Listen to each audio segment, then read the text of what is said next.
First things first, we're going to start with the chicken breast that you're going to butterfly with a knife, slicing in half 3/4 of the way through and opening the chicken breast up. Cover with saran wrap and pound until the chicken breast is even all around in thickness. Then we're going to generously salt both sides. I'm doing a dry brine for this, but you can do a wet brine as well, or you can just skip this step altogether. It's up to you. I like a dry brine as you get a more chickeny flavor and it'll brown better when grilling. Place the chicken on a sheet pan with a wire rack just to get some nice circulation and place in the fridge for 30 minutes or overnight. Next up is the Garpar sauce, which is basically garlic and Parmigiano-Reggiano. We're gonna start with some mayonnaise and then some roasted garlic that I'm just gonna add to a bowl just to mash it up a little bit before adding to the mayo. Then a squeeze of lemon juice and just a little bit of lemon zest. Season with salt and freshly cracked pepper, some dried oregano, and then you're just gonna finely chop up some fresh parsley. A little bit of apple cider vinegar and some sugar.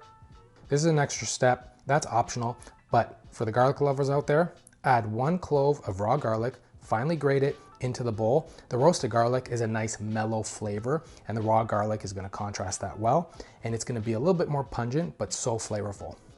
And lastly, the real stuff, the good stuff, Parmigiano-Reggiano. Finely grate as much as you like. I'm definitely adding a ton here because why not? It's me. Just a little bit more, why not? Give a taste and adjust any seasonings. I think it needs more Parmigiano-Reggiano. Taking a little Reggie break now. So good.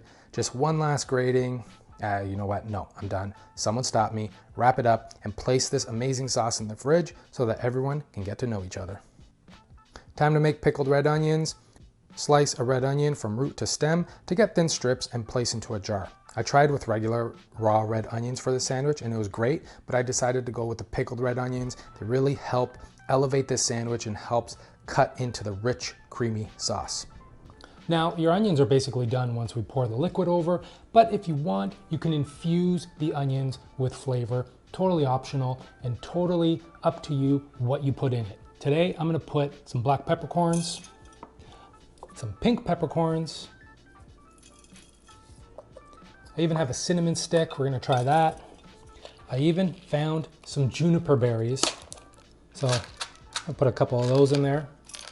And if you want some heat, couple dried chilies. Now these ingredients are going to impart so much more flavor into the onions. And like I said before, you don't need to add any extra ingredients if you don't want to. The onions are going to come out so flavorful and tasty as is, but I'm just having fun. And look, I'm even trying a cinnamon stick. We'll see how that turns out. And that's what it's all about, just testing different ingredients to see what works and what doesn't and what you like and what you don't like.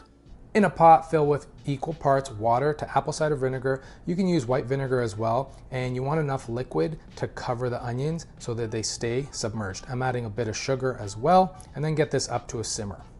You're gonna pour the hot liquid over the onions, mixing everything in, and make sure the onions are all submerged, and then place in the fridge for at least 30 minutes. The longer they sit, the more flavorful they will be. Take your chicken out of the fridge and drizzle some extra virgin olive oil on both sides. Season with freshly cracked pepper, no need for salt because we already did that. And lastly, season both sides with smoked paprika and rub it all into the chicken. You can lightly oil a grill pan and place on medium to high heat. Of course, you can barbecue or use a charcoal grill, go for it. And once the pan is hot, place the chicken down and cook both sides. Once done, just remove to a plate. I'm adding some arugula to the sandwich just to add a little bit of peppery, fresh flavor. And whenever I add arugula to a sandwich, I always dress it with a little bit of extra virgin olive oil, lemon juice, and season with salt and freshly cracked pepper and just give that a mix. And then for the bread, you're gonna butter and toast up a brioche bun, and now we can build this thing. Add a nice dollop of Garpar sauce on the bottom half bun, add your chicken on top, add that arugula, the pickled red onions, and add some more Garpar, of course, on the top half bun, and bring it to the table. All right, so if you love garlic and you love Parmigiano-Reggiano, then you're gonna love this sandwich. I really like the arugula, the pepperiness cuts into the richness. Of course, the pickled onions, the sweetness and the acid definitely cuts into the richness of the Garpar sauce. Juicy chicken breast, buttered brioche toasted bun. So damn good. So I hope you give this a go, and as always, The recipe is in the link in the description below. Please like and comment. Don't forget to hit that subscribe button. And until next time, ciao.